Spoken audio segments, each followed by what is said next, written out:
आज देश की सबसे प्राचीन हाई कोर्ट, एशिया की सबसे बड़ी high court honourable Allahabad high court का फैसला जो रेप और इस मामले में आया है, दोनों पक्ष हैं उसमें। क्योंकि आज वर्तमान समय में जब से 2012 का पॉक्सो रेप केसों में अमेंडमेंट हुआ, अमेंडमेंट के बाद जो मिसयूज शुरू हुआ, जो दुरुपयोग शुरू हुआ, आज पॉक्सो रेप केसेस ये झूठे कैसे कैसे लग रहे हैं। फैमिली मैटर होते हैं लेकिन ये केस प्रयोग किए जाते हैं।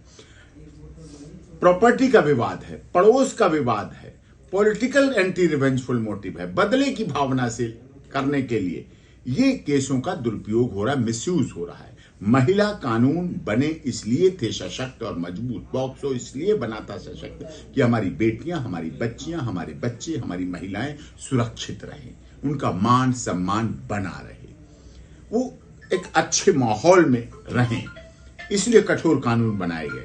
लेकिन अब इनका दुरुपयोग इतनी तेजी से हो गया और इस बात से चाहे ट्रायल कोर्ट हो ऑनरेबल, चाहे इलाहाबाद हाई कोर्ट हो, चाहे सुप्रीम कोर्ट हो, सभी अब इस बात से आश्वस्त होने लगे हैं कि कई बार इतनी झूठे केस की स्मेल आती है, केस में पता चलता है जो कि मिसयूज होता है, दुरुपयोग है क्या, सच्चाई क्या है, वो आप सबको भी जानते हैं। क्योंकि इस देश में महिला आयोग, महिला मंत्रालय, महिला हेल्पलाइन, महिला हेल्प डेस्क, महिला थाना महिला के लिए है।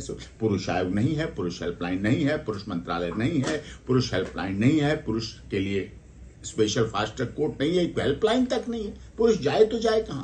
तो दूसरा रास्ता होता है, या तो वो फेस करे, अब केस में फेस करता है तो भी उसे समस्या आती है, या फिर वो कंप्रोमाइज करे और कंप्रोमाइज की कीमत उसे चुकानी पड़ती है। नहीं तो एफआईआर होने के बाद कितने केसेस बेल के समय मेडिएशन हो रहे हैं, एंटीसिपेटरी बेल के समय मेडिएशन, ऑनरेबल हाई कोर्ट मेडिएशन भेज रहा है। In the interest of justice कहां रहा, कहां महिला का फिर न्याय हुआ? अगर आपने समझौता पैसों से किया, प्रॉपर्टी से किया, ले दे के किया, फिर तो इस दुरुपयोग है। ऑनरेबल कोर्ट समझ रही है कि ये मिसयूज है, ये दुरुपयोग है। इन धाराओं का डर दिखाकर, भय दिखाकर, इस तरह से जो एक्सटोरेशन किया जाता है, जो शोषण किया जाता है पुरुष का, उसकी मानसिक स्थिति का, और उस तरह उसे डरा दिया जाता है, तो उस आधार पर ये ऑनरेबल हाई कोर्ट इलाहाबाद का फैसला है और जो मान्य है। लेकिन इससे ये भी नहीं आ रहा है कि अब सब केसों में ऐसा होगा। केस टू केस डिपेंड करता है, honourable court to court depend करता है, इन्वेस्टिगेशन ऑफिसर, हाँ जांच निष्पक्ष होनी चाहिए, निर्भीक होनी चाहिए।